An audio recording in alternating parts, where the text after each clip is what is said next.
Okay.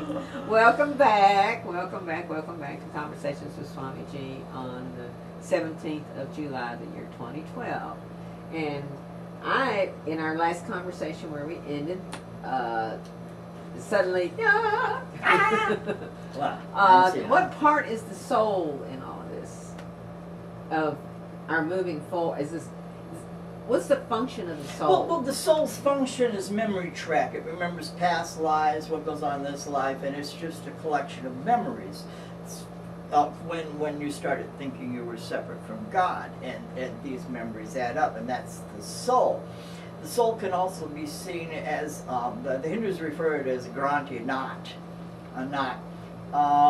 Where pure consciousness, which is God, when it comes out as pure light, it goes through a knot and then it becomes reflective. And that's the reflected light I was talking about earlier.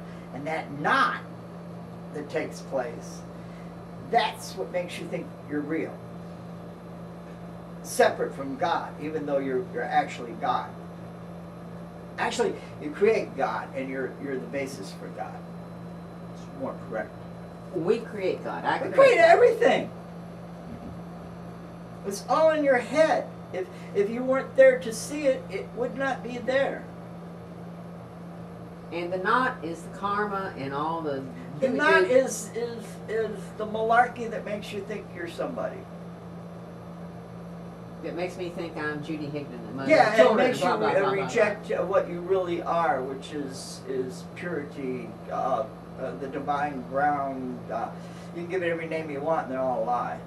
It's what everything comes from and goes back to and always was and always will be. You see, the problem with enlightenment is people think it's something you get. And if it's something you get, you're going to lose it too. Enlightenment is what always was, always will be, and always is. It's what you really are. It's being. Being. Yeah. And so we're just moving all the trash out of the way until... No movement. Your mind's moving. The mind. Yeah, you don't move. There's nowhere to go. Nowhere to go. Nothing to do. The mind causes things to move. If you travel, you could say the earth moves, but you don't. Okay, can you elaborate on that? Why? Because I don't understand it. And if I don't get it, I don't think they will either. I don't know, maybe they will. The whole thing is the perception of movement. There's actually no movement. Because it's like a magician making the Statue of Liberty disappear. It doesn't disappear. It's just perceived that it's disappeared because the stage everybody's on is turned. That's misdirection. That's what most stage magic is about. It's all misdirection. So, coming over here today, the big truck that suddenly was going to turn in front of us, that was just a happening, a misperception. We both went, ah! If you see it as a happening, then it's blessed. If you see it as a result of your karma manifesting, then you're screwed. Okay. Its perception is everything. Glass half full, glass half empty. It's up to you. It's the same level on the glass. It's your attitude. So we perceive danger and we stop. And that's it? Yes.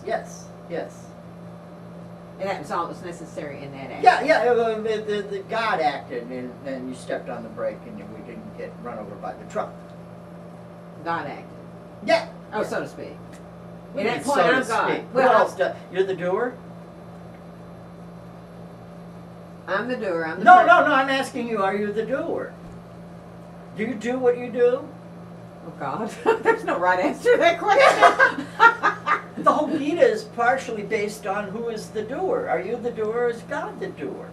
And if you see yourself as the doer, you're in hell. If you see God as the doer, then you're in heaven. So God put his foot on the brake. Yeah. And God yells, watch out. God put your foot on the brake, but your body's foot on the brake that you think is your foot. Right. But actually nothing really happened. Okay. That is one of the great teachings of Papaji. Nothing ever happened. And if you can comprehend that nothing ever happened, you've got it. Because it's all firing synapses and thoughts and stuff, and it doesn't really happen. Even physics have proved that everything it contains within the universe is programmed in a two-dimensional film all around the side of the universe, and this is all a damn hologram. So it's all made up anyway. Event horizons on black holes show the same thing. All knowledge is encrypted on the event horizon. Can you explain that a little bit more? I just did. But I'm not getting it. I know, but they are. Oh, okay. That's not fair. They're on the other side of the camera here. I'm sitting out here. But some swinging people in the out there wind. understand physics and event horizons and black holes, and Yeah, I understand and they're black understanding what holes. I'm talking to. But if I go to an aborigine, I just might as well pull my pants down and show my posterior, and because You'll they ain't get gonna it. get what I'm talking about. Okay. Got it. Oh, do you not? Now get No. rid of it. You got it. And all of this is just a dream. You could see it that way, but the dreams are within it. They're part of the construction.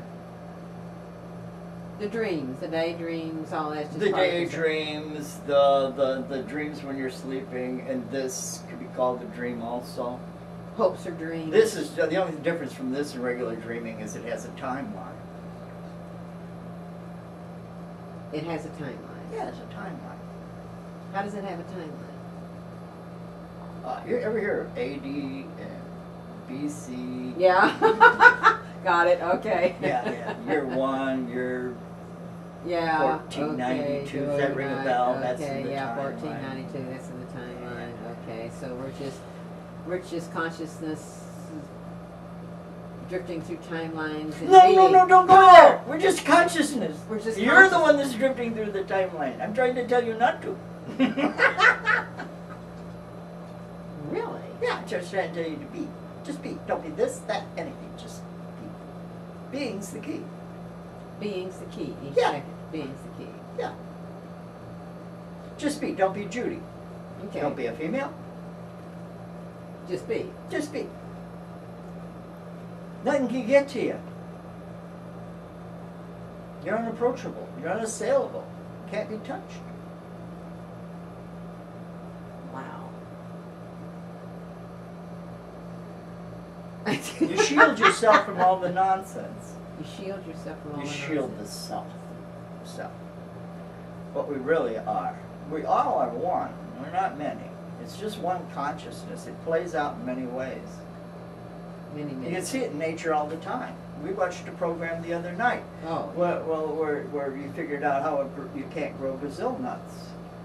Oh, that was totally fascinating. Yeah. You broke it down to Yeah. pieces, and that's life. You Yeah. just break it down with little bitty bits and Yeah, pieces. yeah, and that little critter that was burying the seeds didn't know what it was doing. The bees didn't know what they're doing. One to an orchid, the only one bee that can pollinate the whole damn tree, and the whole miracle is an act of consciousness. But everybody involved in that consciousness isn't aware of it.